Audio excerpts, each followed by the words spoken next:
नमस्कार साथियों, स्वागत है आप सभी का तक्षशिला यूके में। देखिए, हम लोग आधुनिक भारत का इतिहास पढ़ रहे हैं और उसमें हम लोग देख रहे हैं चार्टर एक्ट्स। आज की जो क्लास है बहुत ही शानदार क्लास है और मैं उम्मीद करूँगा कि आपको ये क्लास बहुत ज़बरदस्त लगेगी। देखिए, हो सकता है कि शायद आपने इस तरीके से पहले कभी पढ़ा हो या ना पढ़ा हो, जिस तरीके की क्लास आज रहने वाली है। आज बहुत ही शानदार क्लास है। अगर आपने क्लास आज पूरी देखी तो मैं कंफर्म करता हूं कि आप इस टॉपिक को कभी ज़िंदगी में नहीं भूलेंगे। ठीक है, चलिए आज बहुत बेहतरीन तरीके से अपनी क्लास की शुरुआत करते हैं। आज हम लोग जो पढ़ने वाले हैं वो है हमारा भारत परिषद अधिनियम 1909। क्या पढ़ने वाले हम लोग? भारत परिषद अधिनियम 1909। ठीक है, भारत परिषद अधिनियम 1909। और मैं आपको एक शानदार तरीके से सब बनाने की या समझाने की कोशिश करूंगा। ठीक है, चलिए देखिए, इस अधिनियम को शुरू करने से पहले हमें चलना पड़ेगा कहाँ पे? 1905 में। देखिए, बड़े आराम से बड़े प्यार से समझ करके चलिएगा, एक एक बात बहुत अच्छे से समझेंगे। देखो, 1905 में क्या होता है कि वायसराय है उस समय कर्जन, और कर्जन ने क्या किया कि जो बंगाल है, बंगाल क्या है कि एक तरीके से जो राष्ट्रीय चेतना है उसका केंद्र है, राष्ट्रीय आंदोलनों का केंद्र है। तो उसी के चलते हुए जो फूट करो और इनका राज करने की जो नीति थी, यानी कि फूट डालो और राज करने की जो इनकी नीति थी, उसी की कोशिश करी गई और बंगाल के दो हिस्से करे गए, जिसे आप क्या कहते हो? बंगाल विभाजन करा गया है ना। आप कहोगे सर ये क्या क्या बताने लग गए आज आप, बंगाल विभाजन का क्या लेना देना यहाँ से? तो देखिए, आराम से बात को समझना और गारंटी दे रहा हूँ कि आप कोई भी सवाल गलत करके नहीं आओगे।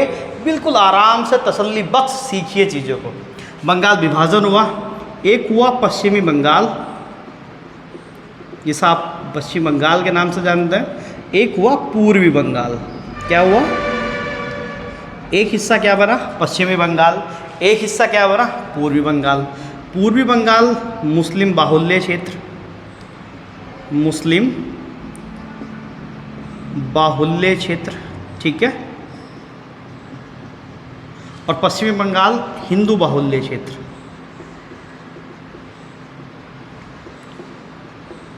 इनके केंद्र बने, पूर्वी बंगाल का केंद्र बना ढाका और पश्चिमी बंगाल का केंद्र बना कलकत्ता। तो इस तरीके से क्या करा गया, ध्यान से समझना, एक एक चीज़ एक दूसरे से लिंक्ड है। 1905 में कर्जन ने बंगाल विभाजन करा, दो हिस्से करे, यानी हिंदू और मुस्लिमों को बांटने की कोशिश करी गई। इसके खिलाफ फिर बहुत सारे आंदोलन चले, बंग विरोधी आंदोलन चला, स्वराज आंदोलन चला, स्वराज की मांग उठने लगी, है ना। शोक दिवस, राखी दिवस, बहुत सारी चीज़ें आप देखेंगे इतिहास में। जब हम इस हिस्से पर पहुँचेंगे उनकी चर्चा करेंगे डिटेल में। इन सब चीज़ों के साथ साथ क्या हुआ कि यहाँ फिर एक बदलाव होता हुआ दिखाई दिया कि कर्जन को बदलना पड़ा। नया वायसराय आया जिसका नाम क्या है? Minto second. ठीक है, नया वायसराय कौन बना? मिंटो सेकंड एक नया वायसराय बना। और मिंटो सेकंड ने एक 1906 में एक समिति बनाई। एक क्या बनाई? समिति बनाई। और इस समिति के अध्यक्ष कौन बने? George Sydney Arundale. ठीक है, इस समिति के अध्यक्ष कौन बनाए गए? George Sydney Arundale. और इनकी अध्यक्षता में इस समिति का काम था कि राजनीतिक सुधारों पर अपना परामर्श देना। राजनीतिक सुधारों पर परामर्श देना। बात को दोबारा समझाता हूँ। देखिए, कर्जन ने बंगाल विभाजन करा, बंगाल विभाजन के साथ ही वहाँ पर इसके खिलाफ बहुत सारे यहाँ आंदोलन शुरू हो जाते हैं और उन्हीं आंदोलन की वजह से यहाँ वायसराय को चेंज करना पड़ा। कर्जन की जगह नए वायसराय कौन बने? मिंटो सेकंड बने। और मिंटो सेकंड ने तत्काल एक्शन लेते हुए 1906 में एक समिति बनाई। उस समिति के अध्यक्ष कौन बने? जॉर्ज सिडनी अरुंडेल बने। और इस समिति का जो नाम रखा गया उसे अरुंडेल समिति बोलते हैं। क्या बोलते हैं? अरुंडेल समिति। किसके नाम पे? जॉर्ज सिडनी अरुंडेल के नाम पर इस समिति का क्या नाम पड़ा, अरुंडेल समिति पड़ा। और इसी अरुंडेल समिति को इसलिए बनाया गया था कि इसने राजनीतिक सुधारों पर क्या देने थे, सलाह देनी थी, अपना परामर्श देना था। ठीक है, इसने हालांकि जब अपनी रिपोर्ट प्रेजेंट करी तो इसने बंगाल विभाजन को गलत कहा और उससे पुनः उसके एकीकरण पर जोर दिया था किसने, अरुंडेल समिति ने। अब देखो इसी चीज़ को मैं आगे आपके साथ बढ़ता हूँ और समझने की कोशिश करते हैं। ठीक है, हटाओ इस बात को, यहाँ तक कोई दिक्कत नहीं है। देखो हो सकता है कि शायद आपने इस तरीके से कभी पढ़ा हो या ना पढ़ा हो, आज आपकी क्लास आपको बहुत कुछ सिखा करके जाएगी। ठीक है, राजनीतिक सुधारों पर परामर्श देने की बात हुई और जब इसने अपनी रिपोर्ट दी तो इस रिपोर्ट के आधार पर किसे पारित करा गया, फरवरी 1909 में। ठीक है, फरवरी 1909 में भारत परिषद अधिनियम 1909 को पारित किया गया। ठीक है, बिहार पब्लिक सर्विस कमीशन के पेपर में सवाल पूछा गया था कि जो भारत परिषद अधिनियम 1909 है वो किस समिति की सिफारिश पर लागू किया गया था या किस समिति की सिफारिश पर इसे पारित किया गया था। तो अरुंडेल समिति, जिसे कब बनाया गया था, 1906 में, जिसके अध्यक्ष का पूरा नाम क्या है, जॉर्ज सिडनी अरुंडेल। ठीक है, ये थियोसॉफिकल सोसाइटीज़ के अध्यक्ष भी रहे बाद में। पूरी चर्चा करेंगे अलग अलग सेगमेंट पे, लेकिन अभी अपने पेपर से अकॉर्डिंग भारत परिषद अधिनियम 1909 को जानने की कोशिश करते हैं। ठीक है, ये क्यों बनाई गई थी ये भी पेपर में पूछते हैं। राजनीतिक सुधारों पर चर्चा करने के लिए या उस पर सलाह देने के लिए, उस पर परामर्श देने के लिए इसको बनाया गया था। ठीक है, ध्यान रखना। उस समय अगर हम बात करेंगे, इसे हटा दूँ ना यहाँ से, ठीक, बहुत प्यारे से नोट्स बनाना भाई, बहुत सुंदर सुंदर नोट्स बनाइए और आराम से तसल्लीपूर्वक पढ़िए, क्लास का मज़ा आएगा। देखो उस समय जो भारतीय राज्य सचिव थे, बताया था ना भारतीय राज्य सचिव बनाए जाते थे, वो थे मार्ले। कौन थे, मार्ले। और अभी मैंने आपको क्या बताया, वायसराय कौन थे, वो थे मिंटो द्वितीय। ठीक है, और ये अधिनियम इन दोनों के समय आया, मार्ले और मिंटो के समय आया, इसीलिए इस अधिनियम को क्या बोलते हैं, मार्ले मिंटो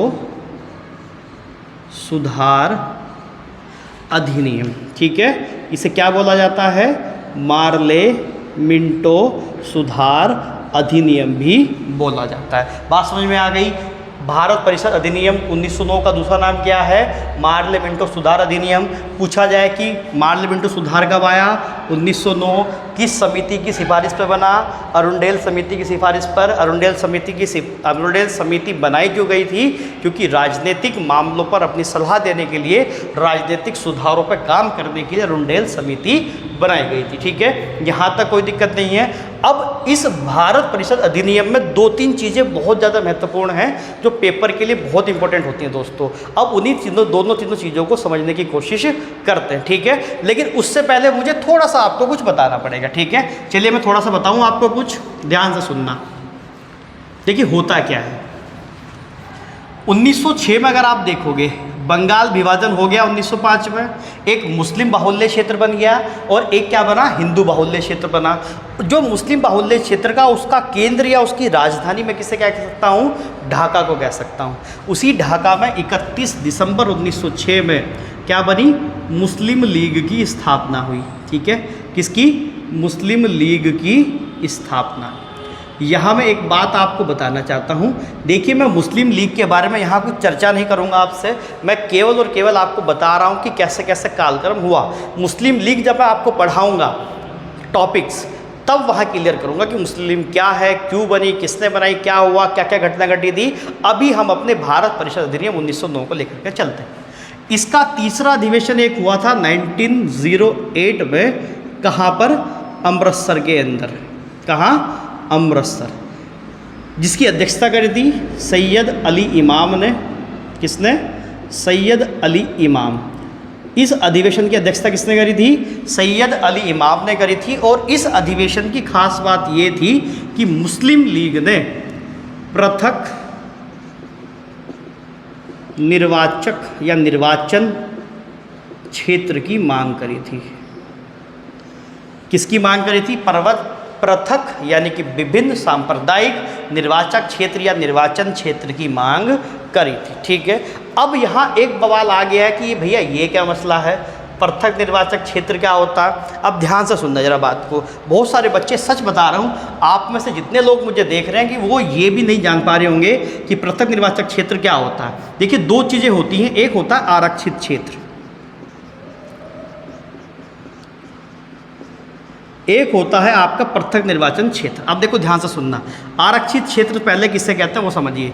देखिए मान लेते हैं कि कोई क्षेत्र है, उस क्षेत्र में हमने क्या किया कि एक सीट को, यानी एक आपके चुनाव की कोई सीट है, उसे हमने एससी या एसटी या वुमेन या महिला, जो भी आप कहना चाहें, उसके लिए क्या कर दिया, आरक्षित कर दिया। यानी कि वहाँ उस सीट पर चुनाव लड़ने का अधिकार केवल किससे होगा, इनमें से किसी को होगा, जिसके लिए भी हम रिजर्व करते हैं। मान लेते हैं कि मैं एससी के लिए कर देता हूँ, यानी कि अनुसूचित जाति के लिए एक सीट रिजर्व कर देता हूँ, तो वहाँ चुनाव लड़ने का अधिकार किसके पास होगा, केवल एससी जाति के कैंडिडेट के पास होगा या समुदाय के पास होगा। दूसरी तरफ वही वहाँ मतदान करने का अधिकार किसके पास होगा, मतदान करने का अधिकार सभी लोगों के पास होगा जिसके वोट्स होंगे, चाहे वो एससी कैटेगरी का हो, ओबीसी कैटेगरी का हो, जनरल कैटेगरी का हो या किसी भी समुदाय से हो, वो सब वोट कर सकते हैं। ऐसे क्षेत्र को हम क्या कहते हैं, आरक्षित क्षेत्र कहते हैं। वही पृथक निर्वाचन क्षेत्र यानी सांप्रदायिक निर्वाचन क्षेत्र में क्या होता है कि चुनाव लड़ना भी किसी खास समुदाय के लिए होता है, यानी चुनाव लड़ने का अधिकार भी किसी खास संप्रदाय या समुदाय को होता है, और वोट डालने का अधिकार भी उसी संप्रदाय या समुदाय को होता है। तो ये बेसिक सा डिफरेंस है, दोबारा बताता हूँ, ध्यान से सुनना। यानी कि पृथक निर्वाचन क्षेत्र में जो चुनाव लड़ता है वो भी एक खास संप्रदाय या समुदाय होता है, और वोट डालने का अधिकार भी उसी खास संप्रदाय या समुदाय को होता है। दूसरी तरफ आरक्षित क्षेत्र में चुनाव लड़ने का अधिकार किसी खास संप्रदाय या समुदाय को होता है, लेकिन वोट डालने का अधिकार सभी को होता है। तो ये छोटा सा बेसिक सा अंतर है। तो यहाँ मांग किसकी करी गई, अमृतसर अधिवेशन में पृथक निर्वाचन क्षेत्र की मांग करी गई। यहाँ तक क्लियर है, कोई दिक्कत नहीं है, आगे बढ़ते हैं। इसी चीज़ को देखते हुए बंगाल विभाजन तो हो ही गया था, अंग्रेजों ने फूट डालो व राज करो की नीति का प्रतिपादन किया। फूट डालो व राज करो की नीति का प्रतिपादन किया। यानी कि इन्होंने इसी चीज़ का फ़ायदा उठाते हुए क्या कर दिया कि जो मुस्लिम्स थे, जो मुस्लिम लोग थे, मुस्लिमों को पृथक मताधिकार यानी अलग से अपने वोट डालने का अधिकार और पृथक निर्वाचन क्षेत्र की अनुमति दी। बात समझें, बहुत इंपॉर्टेंट बात है कि इसी में क्या करा गया, मुस्लिमों को पृथक मताधिकार और पृथक निर्वाचन क्षेत्र की अनुमति दे दी। ये दोनों बातें मैंने बता दी। होता क्या है, दूसरी बात, यहाँ से सीधा सवाल पेपर में बनता है कि किस अधिनियम के तहत मुस्लिमों को पृथक चुनाव मिला। इसके अलावा मैं आपको बताऊंगा कि मैं कुछ सवालों का संकलन कर रहा हूँ, जिसमें मैं जितने चार्टर में आपको पढ़ाता जा रहा हूँ उनसे संबंधित जो भी सवाल है उन सभी सवालों का एक संकलन मैं तैयार कर रहा हूँ, और उस संकलन को आपको मैं दूंगा। उसके लिए ज़रूरी है कि आपको टेलीग्राम पर ज्वाइन होना, तो इसलिए भैया टेलीग्राम का लिंक डिस्क्रिप्शन में दे दूंगा, उसे ज़रूर ज्वाइन कर लेना, आपको लाभ होगा। बार बार कह रहा हूँ, आपको लाभ होगा, वरना इन्हीं सब चीज़ों के लिए आप हज़ारों हज़ार रुपए पे करते हैं दूसरे लोगों को, सब कुछ फ्री में मिल रहा है तो उसका लाभ उठा लो। ठीक है, सवाल बना के दूंगा, प्रैक्टिस सेट बना के दूंगा, और बच्चे की जान लोगे क्या यार।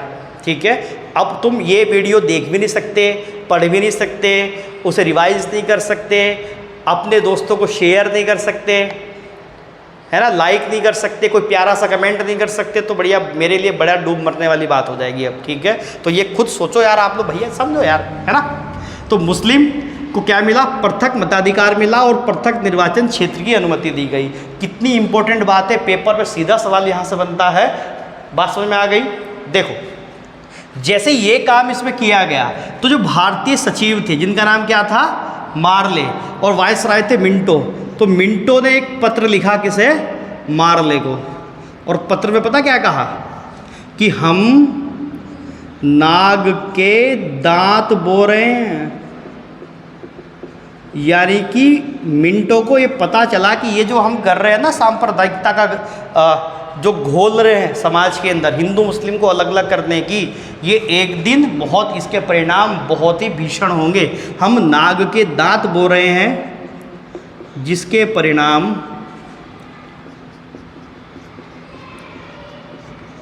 भीषण होंगे। जिसके परिणाम क्या होंगे बच्चे?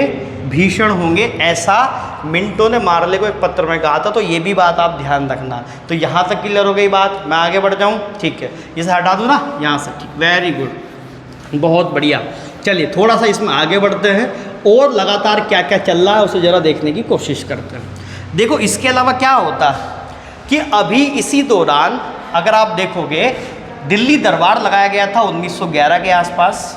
तो आप ध्यान से समझना कि जो महाराज है जॉर्ज पंचम, ब्रिटिश सम्राट जॉर्ज पंचम, और एक महारानी उसकी महारानी मैरी, उनका भारत दौरा है।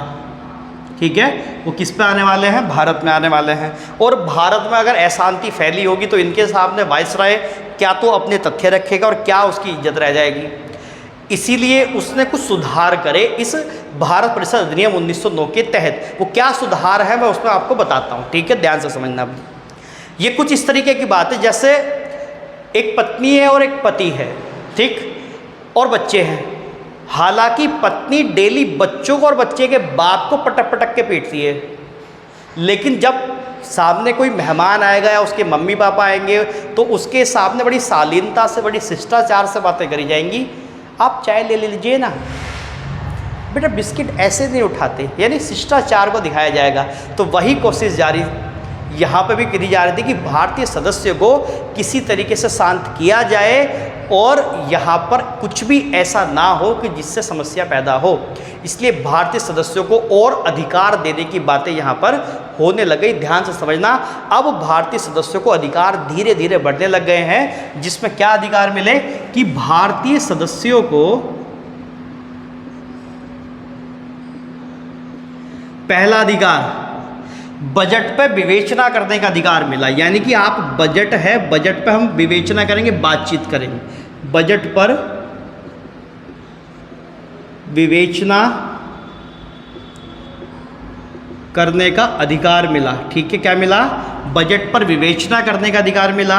लोक हित के मुद्दे या विषयों को उठाने का अधिकार मिला। यानी कि विधान परिषद जो है उसकी संख्या भी बढ़ी है, साथ साथ वहाँ क्या लोक हित के विषयों पर चर्चा का अधिकार भी भारतीय सदस्यों को मिला।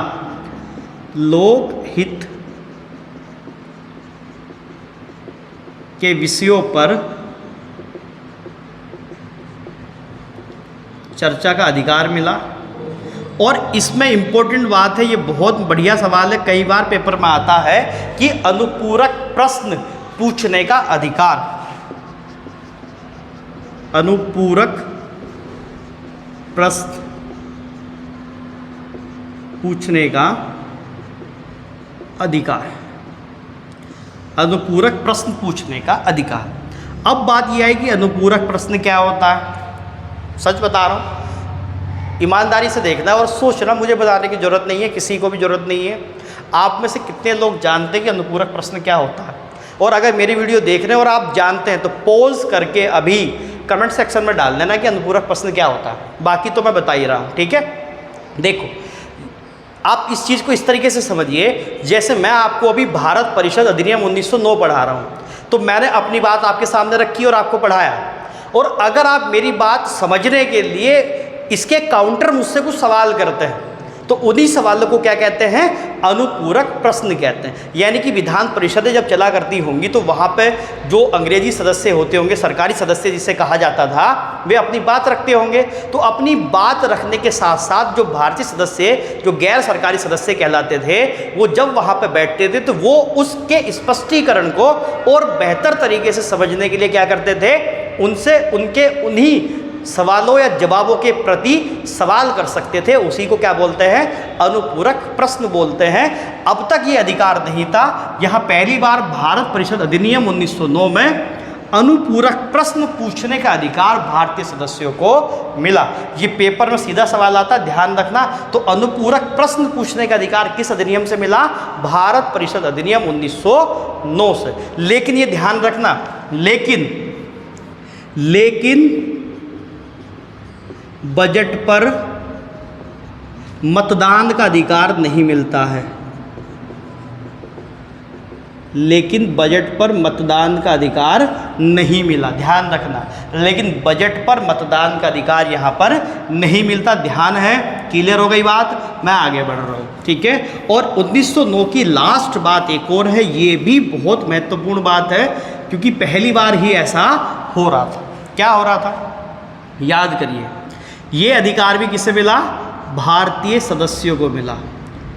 आप अभी इत्तेफाक करेंगे मुझसे, पहली बार ऐसा हो रहा था कि आपको अगर याद होगा, इंग्लैंड में भारत परिषद बनाई गई थी, यानी कि भारत के राज्य सचिव का पद निर्मित करा था और उसकी सहायतार्थ हेतु क्या करा गया था, भारत परिषद बनाई गई थी। कहाँ पर, इंग्लैंड के अंदर, जिसके 15 सदस्य हुआ करते थे। तो पहली बार ऐसा हुआ कि भारतीय सदस्यों को भारत परिषद में शामिल किया गया। साथ ही जो वायसराय की कार्यकारिणी परिषद होती थी, वायसराय की कार्यकारिणी परिषद, इसमें भी अभी तक किसी भी भारतीयों को शामिल नहीं करा गया है। तो भारतीय सदस्यों को शामिल होने का अधिकार मिला, शामिल होने का अधिकार कहाँ कहाँ पे, जो एक भारत परिषद थी जो इंग्लैंड के अंदर बनाई गई थी, और वायसराय की कार्यकारिणी परिषद के अंदर। यहाँ तक डाउट नहीं है, क्लियर है। देखो, पहली बार भारत परिषद के अंदर 2 इंग्लैंड के जो सदस्य थे, यानी इंग्लैंड में जो स्थित थी, पहले 2 भारतीय सदस्यों को यहाँ शामिल करा गया। पहले थे केसी गुप्ता,